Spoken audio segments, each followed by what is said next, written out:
एक लड़का जो कि करीब 23 साल की उम्र का था, चपरासी की नौकरी के लिए एक बड़ी कंपनी में इंटरव्यू देने गया। उस कंपनी के मालिक ने उसे कहा कि अगर तुमने ये फर्श अच्छे से साफ कर दिया तो समझो तुम्हारी नौकरी पक्की।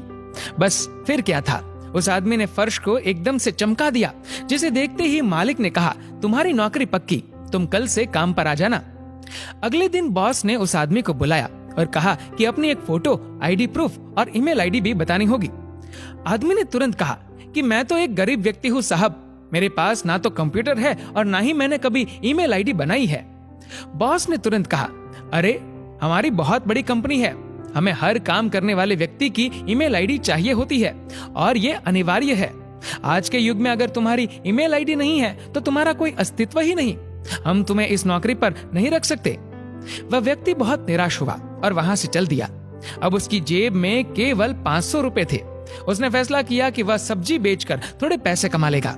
उसने 500 रुपए के टमाटर खरीद लिए और सिर्फ 2 घंटे में उसके सभी टमाटर बिक गए। उसने फिर से 500 रुपए के टमाटर खरीदे और वो फिर बिक गए। इस तरह उसने दिन में 3 बार 500 रुपए के टमाटर खरीदे और सारे टमाटर बिक भी जाते। दिन के अंत में उसे काफी मुनाफा हो गया। घर आकर उस व्यक्ति ने सोचा कि अगर मैं इसी तरह सब्जी बेचता रहूं तो काफी मुनाफा कमा लूंगा। उसने 6 महीने तक यही काम किया और जब उसके पास काफी रुपए इकट्ठा हो गए तो उसने सब्जी की एक रेहड़ी खरीद ली। अब उसका काम बहुत अच्छा चलने लगा था। बहुत जल्द उसने ट्रक से सब्जी बेचनी शुरू कर दी और देखते ही देखते उसने सब्जी बेचने का होलसेल काम शुरू कर दिया। अब हर दिन वह 10 से 15 ट्रक में सब्जी डिलीवर करने लगा, जिसके लिए उसने कुछ व्यक्तियों को काम पर रख लिया था। कुछ सालों बाद उस आदमी का फूड रिटेलिंग में बड़ा नाम हो गया। एक दिन उसने सोचा, क्यों न मैं अपनी इंश्योरेंस करवा लूं। इसके लिए उसने एक इंश्योरेंस करने वाले को घर पे बुलाया। जब ब्रोकर उस व्यक्ति की इंश्योरेंस कर रहा था तो उसने उस आदमी का ईमेल आईडी पूछा तो उसने कहा, मेरी ईमेल आईडी नहीं है। इंश्योरेंस ब्रोकर ने बड़ी हैरानी से पूछा कि आपका इतना बड़ा बिजनेस है लेकिन आपका ईमेल आईडी नहीं है, ऐसा कैसे हो सकता है? उस ब्रोकर ने कहा, आपको पता है, अगर आपका ईमेल होता तो आप आज कहां से कहां होते? पर व्यक्ति थोड़ी खामोशी के बाद बोला, अगर मेरा ईमेल होता तो आज मैं एक चपरासी होता।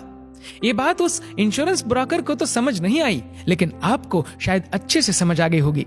अगर आज आपके साथ कुछ अच्छा नहीं हो रहा है तो निराश मत होइए। जिंदगी में आगे चलकर कई नए रास्ते खुलेंगे, कई मौके मिलेंगे, इसलिए हमेशा कोशिश करते रहिए और मात्र एक हार के बाद धैर्य मत खोइए। क्या पता कामयाबी शायद आपकी अगली कोशिश की प्रतीक्षा कर रही हो। दोस्तों, इस वीडियो को लेकर आपकी क्या राय है नीचे कमेंट करके जरूर बताएगा और अगर आपको ये वीडियो अच्छा लगा हो तो इस वीडियो को लाइक करेगा, शेयर करेगा और ऐसे ही और भी इंस्पिरेशनल वीडियोस के लिए सब्सक्राइब करें हमारे यूट्यूब चैनल को और फेसबुक पर फॉलो करें हमारे पेज को। धन्यवाद।